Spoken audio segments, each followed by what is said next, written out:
dalam pikiran iblis, Allah itu bersinggasana. Ini adalah ungkapan su'ul adab seorang iblis kepada Allah Subhanahu wa taala. Dia ingin merasakan sisi keakuan di dalam dirinya untuk menampati rasa menjadi Tuhan.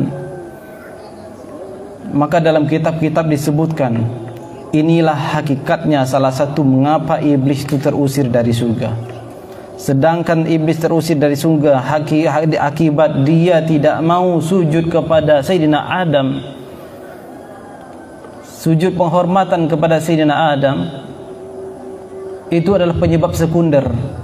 Sedangkan penyebab primernya pada hakikatnya adalah ketika iblis ingin mencoba-coba merasakan bagaimanakah rasanya menyandang ketuhanan itu, ya Allah.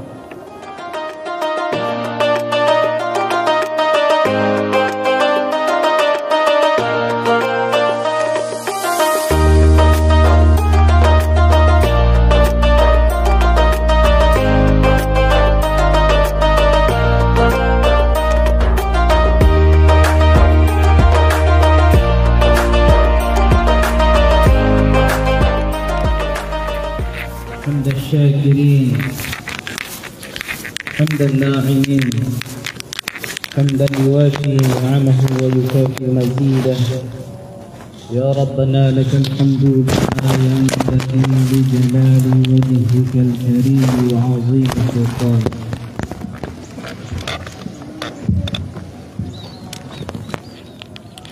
اللهم صل وسلم وبارك على سيدنا محمد وعلى آله وصحبه ومن تبعهم بإحسان إلى يوم الدين. أما بعد، فيا أيها الحاضرون والحاضرات، أوصيكم ونفسي بتقوى الله فقد فاز المتقون. اتقوا الله حق تقاته ولا تموتن إلا وأنتم مسلمون. فقال تعالى في القرآن الكريم: قل هو الله أحد الله الصمد لم يلد ولم يولد ولم يكن له كفوا أحد. صدق الله العظيم. Bapak-bapak, ibu-ibu, tokoh masyarakat, jamaah lingkungan Villa Ilhami yang dirahmati oleh Allah Subhanahu wa taala. Sebulan sudah kita melaksanakan salah satu ibadah yang mengajarkan hakikat jati diri kita. Satu ibadah yang mengajarkan kita tentang mengosongkan diri di hadapan Allah Subhanahu wa taala. Suatu ibadah yang dapat mengikis sisi-sisi hawa nafsu kita. Sebulan penuh kita jalani, baik laki-laki maupun perempuan, baik laki-laki yang tidak pernah haid maupun perempuan yang mengalami haid. Ketika tidak mengalami, tidak secara full melaksanakan ibadah bulan Ramadan, akan tetapi limpahan berkah Ramadan tetap diberikan oleh Allah Subhanahu wa taala kepada kaum wanita dari kalangan umat muslim. Segala puji bagi Allah Subhanahu wa taala atas segala nikmat itu, dan nikmat-nikmat lainnya yang tidak dapat kita bayar kepada Allah Subhanahu wa taala. Maka kita sebagai umat muslim jangan pernah menuntut adil kepada Allah Subhanahu wa taala. Adillah Engkau ya Allah secara insaniyah, secara sisi kehambaan. Itu adalah ungkapan yang kurang ajar kepada Allah Subhanahu wa taala. Kita tidak boleh meminta keadilan kepada Allah. Adillah Engkau ya Allah. seandainya kita menagih keadilan kepada Allah, maka Allah justrulah yang lebih pantas meminta kita untuk adil. Mana ubudiyahmu ketika aku berikan nikmat selama ini? Mana kesungguhanmu kepadaku ketika aku berikan segala kelapangan hidup? Mana bayaranmu ketika aku kasih nikmat umur? Mana bayaranmu ketika aku kasih nikmat nafas? Mana kesungguhan kehambaan dirimu ketika aku kasih segala nikmat kenikmatan yang kau lakukan, yang kau nikmati, sadar maupun tidak sadar. Kalau kita meminta keadilan kepada Allah Subhanahu wa taala, maka kita akan kalah. Maka mintalah rahmat dan kasih sayang Allah. Mintalah syafaat Sayyidina Muhammad sallallahu alaihi wasallam. Jangan sekali-kali kita bermental seperti mental Khawarij pada masa Rasulullah sallallahu alaihi wasallam. Siapakah orang yang pertama kali menagih keadilan kepada Rasulullah? I'dil ya Muhammad, berbuat adillah engkau Muhammad. Dia pandang Sayyidina Muhammad tidak pernah berbuat adil. Ketika Rasulullah membagi harta rampasan perang, dia pandang Rasulullah tidak adil. Dia tuntut keadilan kepada Rasulullah sallallahu alaihi wasallam. I'dil ya Muhammad. Dia perintah Rasulullah berbuat adil. Dia sebut nama Rasulullah, tidak panggil Rasulullah, tidak panggil Habibullah, tidak memanggil Nabi Allah, tapi dia sebut Nabi Muhammad dengan panggilan nama. I'dil ya Muhammad, adillah engkau wahai Muhammad. Kepada Sayyidina Muhammad sallallahu alaihi wasallam kita betul-betul dikatakan buruk adab apabila kita menagih keadilan kepada Rasulullah. Bagaimana apabila kita menagih keadilan kepada Allah Subhanahu wa taala? Kita akan kalah. Kita akan binasa apabila meminta menagih keadilan kepada Allah Subhanahu wa taala. Maka apa harus kita tanamkan pada diri kita? Tanamkanlah bahwa diri kita pada hakikatnya adalah hamba yang lemah, abdun dhaif. Apa konsep ilmu pengetahuan yang dapat menyadarkan diri kita bahwa kita adalah hamba yang dhaif, hamba yang lemah? Yaitu konsep tauhid kepada Allah Subhanahu wa taala. Qul huwallahu ahad. Katakanlah wahai Muhammad, ajarkan kepada umatmu, Allahu ahad. Allah itu Maha Esa. Allah lah satu-satunya yang hakikat wujud. Allah lah satu-satunya yang pantas disembah. Allah lah satu-satunya yang pantas kita persembahkan segala sesuatu daripada diri kita, bahkan terhadap diri kita sendiri. Maka ada sebuah ungkapan, kun indallahi la syai' takun kulla syai'in. Hendaklah kalian di hadapan Allah itu bagaikan tiada apa-apanya, niscaya kalian akan menjadi apa-apa di hadapan Allah Subhanahu wa taala. Apa yang membuat iblis, nama kecilnya adalah Azazil, yang membuat dia terbanting, yang membuat dia terusir ketika dia ingin meminjam sisi ketuhanan Allah Subhanahu wa taala? Bahkan dia hanya sekedar meminjam. Bagaimana rasanya menjadi Tuhan itu ya Allah? Bagaimana rasanya duduk di singgasana engkau ya Allah? Dalam pikiran iblis, Allah itu bersinggasana. Ini adalah ungkapan su'ul adab seorang iblis kepada Allah Subhanahu wa taala. Dia ingin merasakan sisi keakuan di dalam dirinya untuk menampati rasa menjadi Tuhan. Maka dalam kitab-kitab disebutkan, inilah hakikatnya salah satu mengapa iblis itu terusir dari surga. Sedangkan iblis terusir dari surga akibat dia tidak mau sujud kepada Sayyidina Adam, sujud penghormatan kepada Sayyidina Adam. Itu adalah penyebab sekunder. Sedangkan penyebab primernya pada hakikatnya adalah ketika iblis ingin mencoba-coba merasakan bagaimanakah rasanya menyandang ketuhanan itu ya Allah. Meskipun Allah tidak akan kasih, ungkapan ini betul-betul tidak pantas diucapkan. Maka jadilah kita sebagai manusia. Kita manusia, jadilah kita sebagai manusia. Jangan kita berlagak bagaikan Tuhan. Jangan pernah kita berlagak bagaikan Rabb.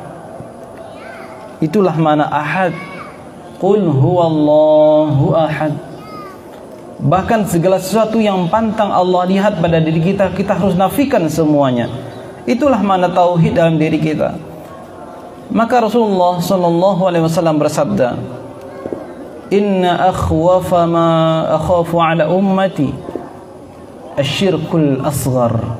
Yang paling aku takuti dari hamba, dari umatku adalah syirik kecil. Rasulullah tidak mengkhawatirkan lagi bagaimana umatnya, apakah dia akan menjadi penyembah berhala, apakah umatnya akan menjadi penyembah api, umatnya akan menjadi penyembah batu. Rasulullah tidak mengkhawatirkan lagi itu. Yang dikhawatirkan oleh Rasulullah sallallahu alaihi wasallam adalah syirik kecil. Syirik kecil itu bisa menggerogoti orang-orang yang berbicara tentang syirik akbar. Bisa saja orang yang berbicara tentang bahaya syirik yang besar, tapi bisa saja dalam dirinya digerogoti oleh syirik yang kecil. Apa syirik kecil dalam diri kita? Mari kita hadapkan cermin kepada diri kita. Segala sesuatu kita merasa keakuan. Maka Imam Al-Junaid mengatakan, tanggalkan, ikhla' min nafsika ya. Tanggalkanlah dari dirimu huruf ya. Apa maksud huruf ya? Dalam ilmu bahasa Arab, huruf ya salah satu maknanya adalah aku. Semisal ada kata salat, as-salah diberikan ya di belakang salati, salatku. Puasa bahasa Arabnya adalah saum atau siyam, ditambah huruf ya di belakang, siyami, puasaku. Sedekah bahasa Arabnya adalah sadaqah atau tasadduq, ditambah huruf ya, tasadduqi atau sadaqati. Apa kata Imam Al-Junaid? Ikhla' min nafsika ya. Tanggalkanlah dari dirimu huruf ya itu. Apa yang dimaksud oleh Imam Al-Junaid Al-Baghdadi? Tanggalkanlah segala keakuan dari diri kita sehingga kita pantas menuju Allah Subhanahu wa taala. Maka di dalam doa iftitah kita diajarkan, inna salati wa nusuki wa mahyaya wa mamati, harus ada di belakangnya lillahi rabbil alamin. Kata lillahi rabbil alamin ini pengikis sifat keakuan, pengikis sifat merasa keangkuhan, pengikis sifat takabur dalam diri kita. Kenapa orang bisa takabur? Mengapa orang bisa merasa dirinya lebih tinggi? Mengapa orang bisa angkuh? Karena dia lupa kepemilikan itu hanyalah milik Allah Subhanahu wa ta'ala. Lupa dia lillahi rabbil alamin. Hanya berbicara inna salati wa nusuki wa mahyaya, selesai, titik. Padahal itu belum selesai. Lillahi rabbil alamin, milik Allah, milik Allah. Bahkan dalam sebuah hadis diriwayatkan, hadis qudsi, Allah Subhanahu wa ta'ala berfirman, as-sawmu li wa ana ajzi bihi. Puasa itu pada hakikatnya adalah milikku. Aku sendirilah yang akan langsung membalasnya. Allah tak pernah mengatakan as-salatu li, salat itu adalah milikku. Az-zakatu li, zakat itu adalah milikku. Al-hajju li, haji adalah milikku. Tapi khusus untuk puasa, Allah katakan dalam hadis qudsi, as-siyamu li, puasa itu hakikatnya milikku. Di mana sisi yang dapat kita petik dari hadis ini? Di dalam puasa ada hal-hal yang kita tanggalkan, sifat-sifat yang pantang Allah lihat dalam diri kita, sifat-sifat kita ikuti hawa nafsu kita, sifat mengosongkan diri dari hasrat nafsu makan dan segala hal yang membatalkan puasa, bahkan segala hal yang dapat merusak pahala puasa. Di antara hal yang dapat merusak pahala puasa itu adalah penyakit-penyakit hati. Allah pantang melihat itu dalam diri kita. Allah hanya ridha jika kalbu kita hanya ada namanya. Maka dengan puasa insya Allah seorang diharapkan dapat mengikis semua selain Allah dalam dirinya. Maka Allah pantas mengatakan as-sawmu li, as-siyamu li, puasa itu adalah milikku. Puasa itu bagaikan karakterku, kata Allah Subhanahu wa ta'ala. Allah tidak makan, saat puasa kita tidak makan. Allah tidak minum, saat puasa kita tidak minum. Allah tidak pernah menghina, saat puasa kita dituntut untuk tidak menghina.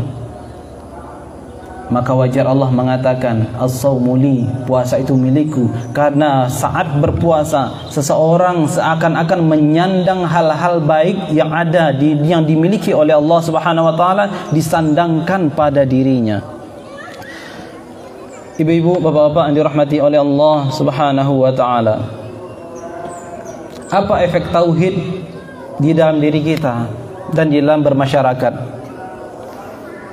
Sebelum kita berbicara efek, kita harus pahami dulu bahwa kita hidup di alam semesta ini tidak lepas dari nama-nama Allah Subhanahu wa taala.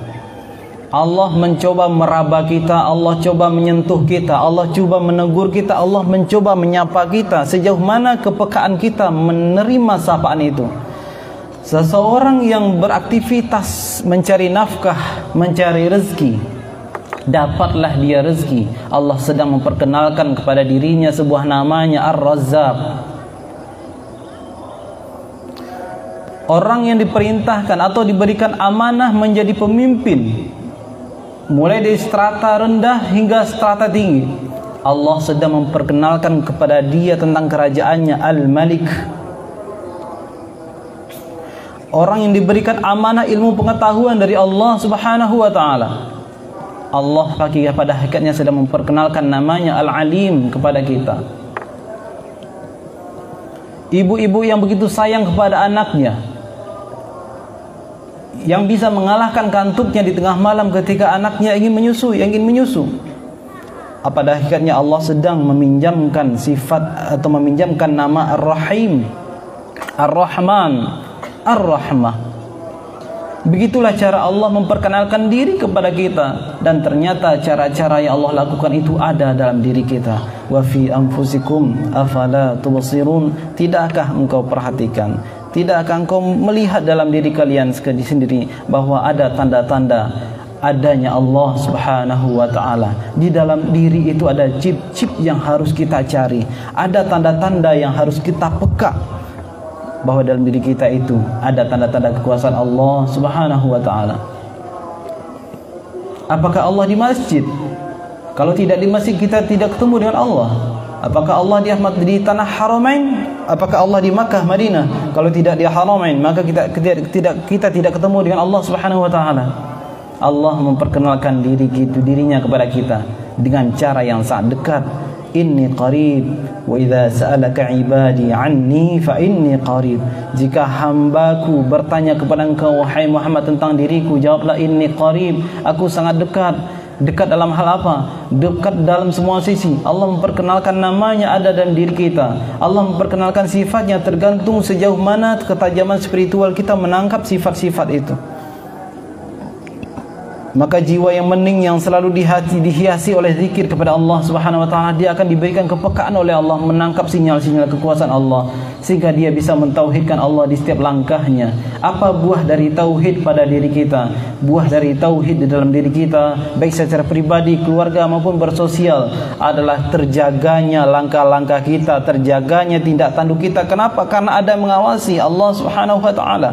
Kita dimuraqabahi, diawasi oleh Allah Subhanahu wa taala. Maka orang yang sempat saja lalai kepada Allah, maka pada hakikatnya dia sedang menanggalkan tauhidnya pada dirinya. Ada orang yang tidak melaksanakan ibadah salat, maka pada hakikatnya dia sedang menanggalkan sifat ketauhidannya. Bukan berarti dia kafir, tapi betapa malunya kita. Sifat tauhid masih kita pakai, Islam masih kita pakai, iman masih kita pakai, ihsan masih kita akui, tapi kita langgar perintah-perintah Allah Subhanahu wa taala. Betapa malunya kita jika melakukan hal demikian. Allah tak pernah alpa memberikan kita nikmat, Allah tak pernah alpa mengingat kita, tapi kita mengapa bisa alpa mengingat Allah Subhanahu wa taala? La ta'khudhuhu sinatun wa la naum. Allah tak pernah ngantuk, tak pernah tidur. Karena Allah tahu kita maha lemah, maka Allah berikan kita kantuk dan tidur. Tapi Allah berikan kita saat jaga. Ketika jaga, tidakkah tergerak hati kita untuk selalu berzikir kepada Allah? kita mungkin tidak bisa berzikir dengan lisan. Apakah kita tidak ingin berzikir dengan kalbu? Apakah kita melangkah ke tempat ini, setiap langkah kita mengucapkan Allah dalam hati, Allah, Allah, Allah, Allah. Jangan biarkan kalbu kita kosong dari Allah Subhanahu wa taala. Karena kiblat pandangan Allah dalam diri seseorang itu adalah kalbunya. Innallaha la yanzuru ila jasamikum walakin yanzuru ila qulubikum. Ya Allah pandang dalam diri seorang hamba itu adalah kalbunya. Jika kalbunya ada merasa keakuan, merasa keangguhan, itu Allah pantang melihatnya. Apabila seseorang meletakkan makhluk di dalam kalbunya, apabila seorang meletakkan dunia di dalam kalbunya, maka betapa cemburunya Allah Subhanahu wa taala. Seorang hamba yang telah memperselingkuhkan Allah dalam kalbunya, Allah tak sudi lagi memandangnya. Buang itu selingkuhan-selingkuhan dalam kalbu kita. Buang harta, keterkaitan dalam harta, keterikatan harta dalam kalbu kita. Apa bukti kita bisa melepaskan keterkaitan kalbu dengan harta? Satu saat seandainya Allah ambil harta kita, kita dengan mudah ridha. Seandainya Allah minta kita untuk berzakat, kita akan mudah untuk ridha. Allah tidak pernah melarang kita untuk kaya. Bahkan sangat dianjurkan seseorang mukmin itu harus memiliki kelebihan. Tapi yang dilarang oleh Allah, yang dilarang oleh Rasulullah sallallahu alaihi wasallam, keterpautan titipan-titipan Allah itu dalam hati seorang hamba. Ketika sudah masuk di dalam hati seorang hamba, maka Allah akan cemburu. Tidakkah bapak-bapak begitu cemburu apabila tiba-tiba pulang ke rumah istrinya sudah berduaan dengan seorang laki-laki di kamar? Tidakkah seorang ibu akan akan marah dan begitu murkanya, cemburu kepada suaminya manakala pulang dari luar melihat di rumahnya sudah ada istri, ada perempuan berduaan dengan suaminya di rumah?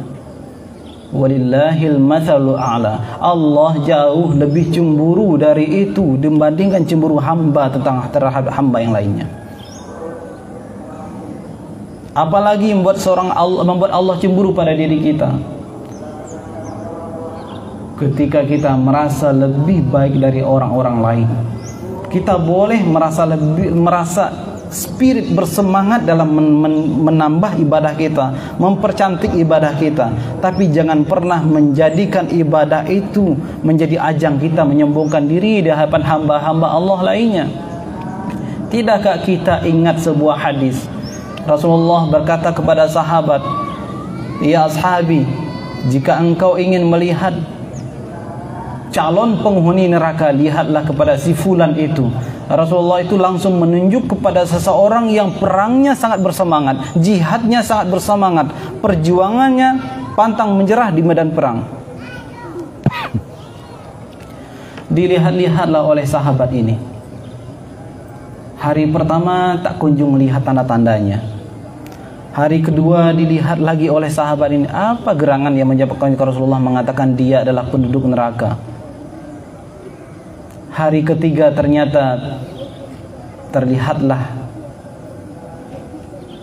bahwa orang yang tadinya berjihad fi sabilillah secara zahirnya, lahiriahnya fi sabilillah, di jalan Allah secara lahiriahnya, namun karena tak mampu ridha, tak sabar ketika Allah uji dengan luka, langsung dia membunuh dirinya. Allah murka kepada orang bunuh diri.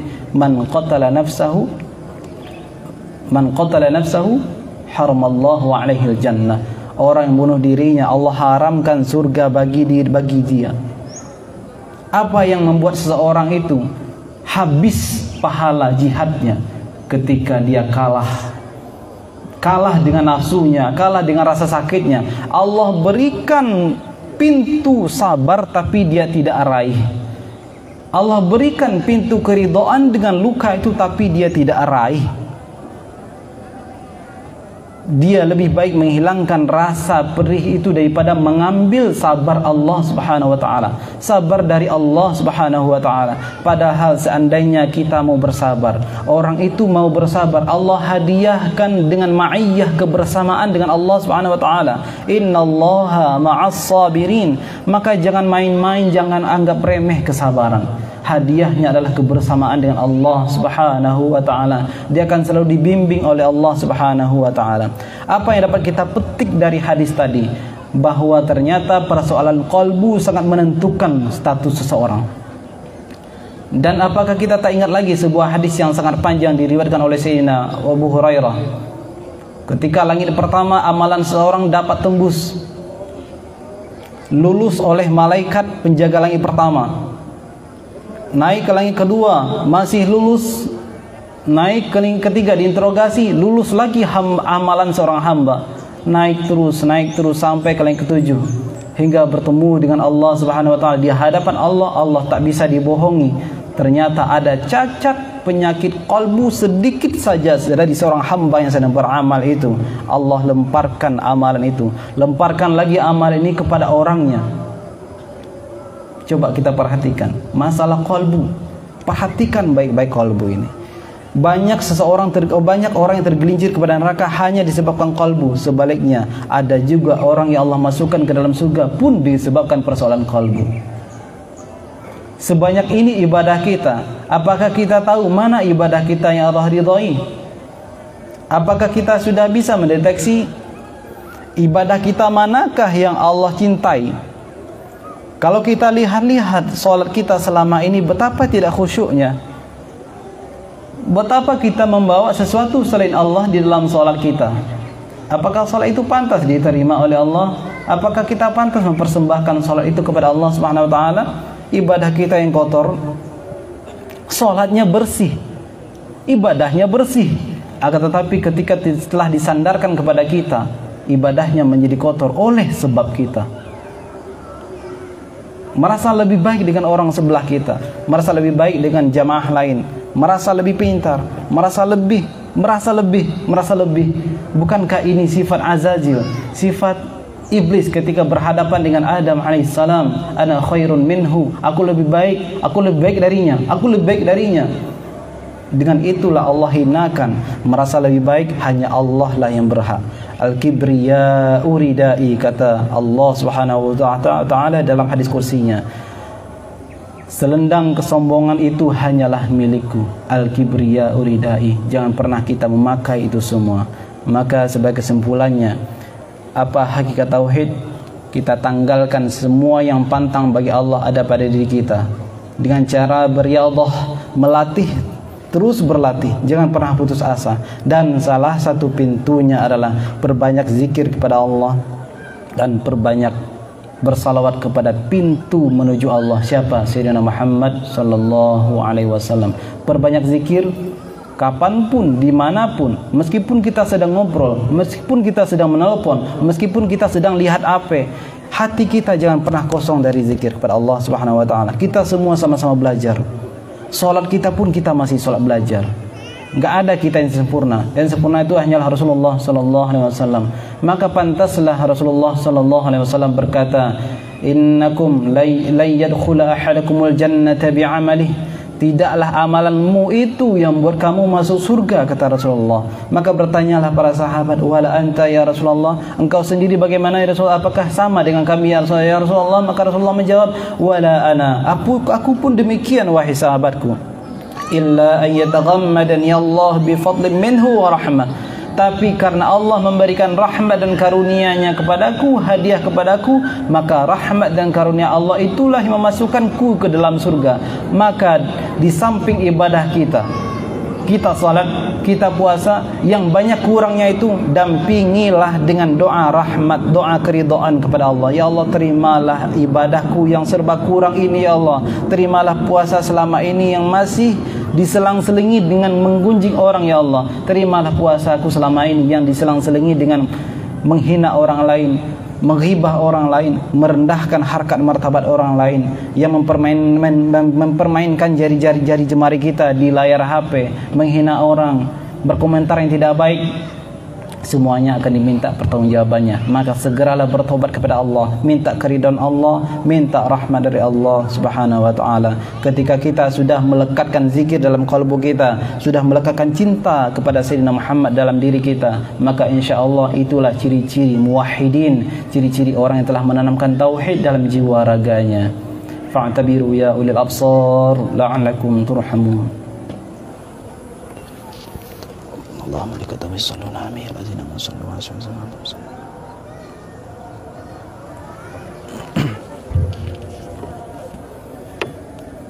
Alhamdulillahi Rabbil Alamin Alladhi hadana lihadha wa ma kunna linahtadiya lawla an hadana Allah. Ashhadu an la ilaha illallah wahdahu la sharika lah wa ashhadu anna Muhammadan abduhu wa rasuluhu la nabiyya ba'dah. Allahumma fassalli wa sallim wa barik ala sayyidina Muhammadin wa ala alihi wa sahbihi ajma'in. Amma ba'du fa ya ayyuhal hadirun wal hadirat usikum wa iyaya wa bitaqwallah faqad faza al muttaqun. Ittaqullaha haqqa tuqatih wa la tamutunna illa wa antum muslimun. Faqala ta'ala walladzina hum li amanatihim wa ahdihim ra'un. Ayat yang dibacakan oleh imam tadi adalah ayat yang sangat berat. Siapa syarat orang beriman itu? Orang yang menjaga amanat dan menjaga janjinya. Amanat terberat yang pernah Allah berikan kepada hamba adalah amanat tauhid. Maka ketika Allah di alam ruh pernah mengatakan kepada ruh kita semua, qala alastu birabbikum, Allah berkata, bukankah aku Rabb kalian? Qalu bala syahidna, mereka semua, kita semua dulu telah bersaksi, kami bersaksi ya Allah. Sekarang kita mengalami amnesia spiritual, kita lupa kejadian itu. Kita sekarang adalah hamba yang kotor, lupa kejadian kemurnian itu.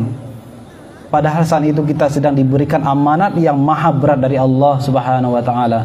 Maka kita wajib menjemput itu supaya kita berhak untuk innalillahi wa inna ilaihi raji'un.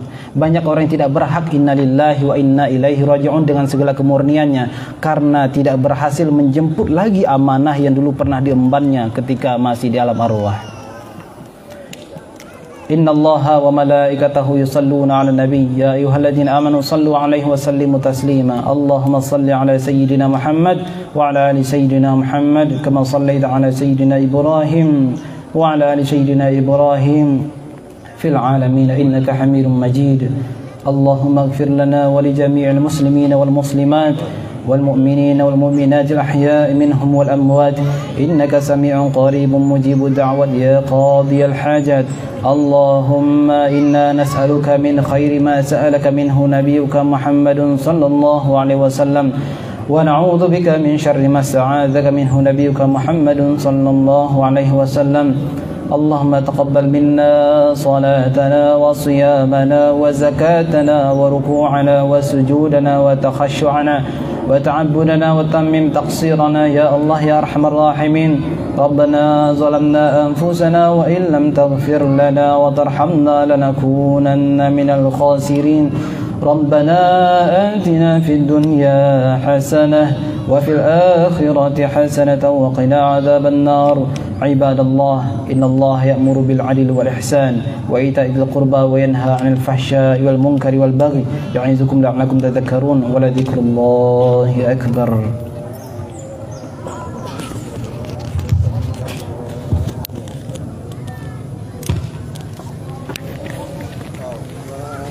اللهم صل على سيدنا القلوب ودوائها وعافية الأبدان وشفائها ونور الأبصار وضيائها وعلى آله وصحبه وسلم. اللهم صل على سيدنا محمد طب القلوب ودوائها وعافية الأبدان وشفائها ونور الأبصار وضيائها وعلى آله وصحبه وسلم. اللهم صل على سيدنا محمد طب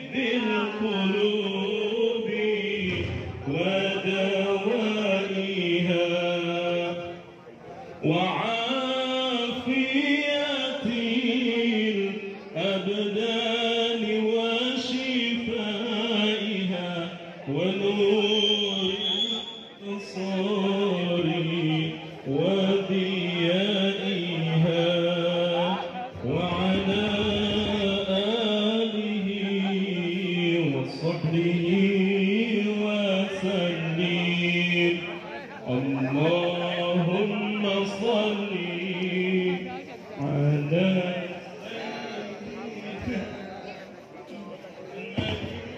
طب القلوب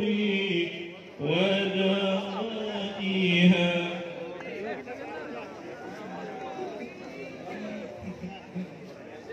أبدان وشفائها ونور الأبصار وضيائها وعلى آله وصحبه وسلم اللهم صل على سيدنا محمد طب القلوب ودوائها وعافية الأبدان وشفائها ونور الأبصار وضيائها وعلى آله وسلم اللهم على محمد طب القلوب ودوائها وعافية